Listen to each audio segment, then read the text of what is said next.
Hey, it's Buck. Welcome to Bacon Trees. Thanks for stopping by. Today, how to use compression for a live show.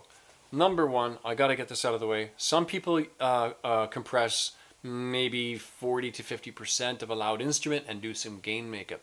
I don't do that because I find that more instruments tend to bleed into that microphone when it's overcompressed. So I use about a 20 to 30% gain reduction, with 30% being the absolute most.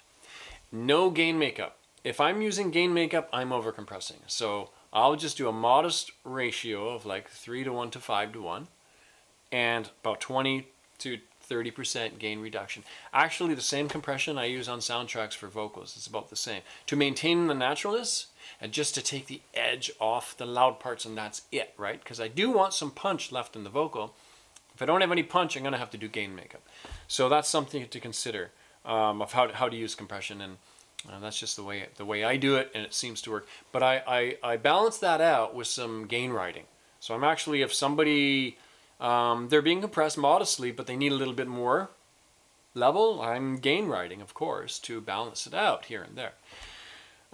One thing I prefer to do, if I have the particular mixer in front of me to do this, usually with analog mixers, is I like to make a vocal subgroup. So if I have 3 to 4 vocals, let's say, I put them in a subgroup. I compress the subgroup, but I don't compress the open channel. I leave the main vocal is going through the group as well as the left and right. The backup vocals are all going through the group. So the backups are all compressed, and the main vocal is compressed, yet it's also uncompressed at the same time, which allows for a little more punch in the lead vocal. That's what I do. Hope this helps. Have a great show. And see you next time. Thanks for dropping by, and please subscribe. Cheers.